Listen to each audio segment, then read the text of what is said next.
नमस्कार। डॉक्टर इंदु शर्मा का स्वर कथा चैनल के सभी श्रोताओं को श्रद्धेय नमन।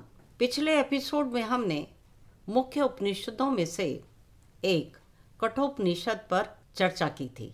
आने वाले कुछ एपिसोड में हम कुछ और महत्वपूर्ण उपनिषदों पर विचार करेंगे। इससे पूर्व कि आज की चर्चा का आरंभ करें, आपसे निवेदन है कि स्वर कथा चैनल को अवश्य सब्सक्राइब कर दें, जिससे सनातन धर्म की संबंधित ये जानकारी आप सभी को अविरल प्राप्त होती रहे। तो आइए आज की चर्चा का विषय जानते हैं। प्रश्नोपनिषद। प्रश्नोपनिषद अथर्ववेदीय शाखा के अंतर्गत एक उपनिषद है। इस उपनिषद के प्रवक्ता आचार्य पिप्लाद थे। इसमें 6 ऋषि पुत्र जो स्वयं भी बहुत ज्ञानी हैं, आचार्य पिप्लाद से एक एक प्रश्न पूछते हैं। इस उपनिषद में प्रश्न और उत्तर के माध्यम से ही जीवन के गूढ़ रहस्यों पर प्रकाश डाला गया है। एक बार 6 ऋषि भारद्वाज के सुपुत्र सुकेशा, ऋषि शिबी के सुपुत्र सत्यकाम, ऋषि गार्गेय के वंशज सौर्याणी गार्गेय, ऋषि अश्वाला के सुपुत्र कौसल्य, विदर्भा के भृगु गोत्रीय भार्गव और ऋषि कत्या के सुपुत्र कबद्धि, जो कि स्वयं भी ब्रह्म और वेदों पर निष्ठा रखने वाले स्वयं ज्ञानी थे, कुछ विषय पर आपस में चर्चा करके लेकिन किसी निष्कर्ष पर नहीं पहुंच पाए। तब वे अपने प्रश्नों का उत्तर जानने के लिए महर्षि पिप्लाद की ख्याति सुनकर उनके आश्रम में पधारे। उस काल में गुरु पहले शिष्यों को आचरण परखते थे। यदि वह उनकी कसौटी पर खरा उतरता था तभी वह शिक्षा का पात्र माना जाता था, जैसे कि प्रथा थी। ऋषि ने उनको तप, ब्रह्मचर्य और श्रद्धा के साथ 1 वर्ष के लिए आश्रम में वास करने को कहा।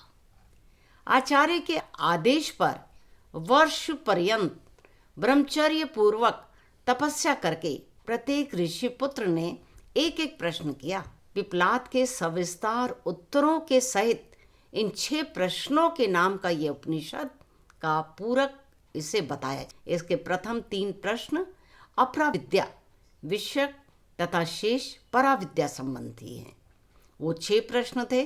प्रश्न 1, भगवान, ये सारी प्रजा किससे उत्पन्न होती है? प्रश्न 2, भगवान, इस प्रजा को कितने देवता धारण करते हैं? और तीसरा प्रश्न क्या, इस प्राण की उत्पत्ति कहाँ से होती है? चौथा प्रश्न था, सुषुप्ति में कौन सोता है और कौन जागता है? और प्रश्न 5वां था, ऋषि सत्यकाम पूछता है कि हे भगवान, जो मनुष्य जीवन भर ओम का ध्यान करता है वह किस लोक को प्राप्त करता है? प्रश्न 6, 16 कलाओं से युक्त पुरुष कौन है, कहाँ है? प्रथम प्रश्न प्रजापति के रथी और प्राण की ओर उनसे सृष्टि की उत्पत्ति बतलाकर आचार्य ने द्वितीय प्रश्न में प्राण के स्वरूप की विवेचना की और समझाया कि वह स्थूल देह का प्रकाशक, धार्यता एवं समस्त इंद्रियों से श्रेष्ठ है। और तीसरे प्रश्न में प्राण की उत्पत्ति का तथा स्थिति का निरूपण करके पिप्लादी जी ने कहा कि मरण काल में मनुष्य का जैसा संकल्प होता है उसके अनुसार प्राण ही उसमें विभिन्न लोकों में उसे लेके जा। चौथे प्रश्न में पिप्लाद जी ने निर्देश किया कि स्वप्नावस्था में श्रोत्रादि इंद्रियों के मन में लय हो जाने पर प्राण जागृत रहता है तथा सुषुप्ति अवस्था में मन का आत्मा में लय हो जाता है। वही दृष्टा, श्रोता, मनता, विज्ञाता इत्यादि है, जो अक्षर ब्रह्म का सोपाधिक स्वरूप है।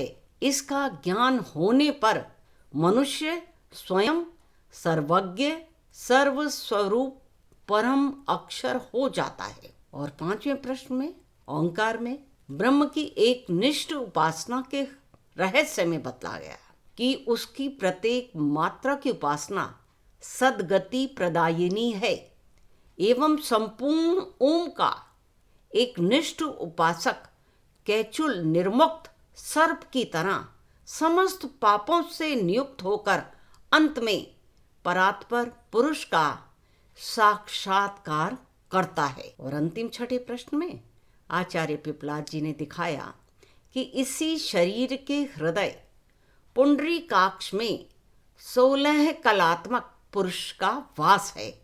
ब्रह्म की इच्छा एवं उसी से प्राण, उसी से श्रद्धा, आकाश, वायु, तेज, जल, पृथ्वी, इंद्रिय, मन और अन्न से वीर्य, तप, मंत्र, कर्म, लोक और नाम उत्पन्न हुए हैं, जो उसकी 16 कलाएं सोपाधिक स्वरूप हैं। सच्चा ब्रह्म निर्विशेष, अद्वैय और विशुद्ध है। नदियां जैसे समुद्र में मिलकर अपने नाम रूप का उसी में लय कर देती हैं, ठीक उसी प्रकार पुरुष भी उस ब्रह्म के सच्चे स्वरूप को पहचानकर नाम रूपात्मक इन कलाओं से मुक्त होकर निष्कल तथा अमर हो जाता है। उपदेश पाकर ऋषि पुत्रों ने महर्षि पिपलाद को भूरी भूरी प्रशंसा की और कहा कि हे ऋषि, आप ही हमारे पिता हैं,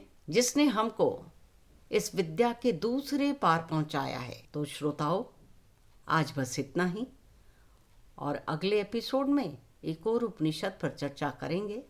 तब तक के लिए आज्ञा दें, और आप सभी का स्वर कथा चैनल से जुड़ने के लिए अतिशय धन्यवाद।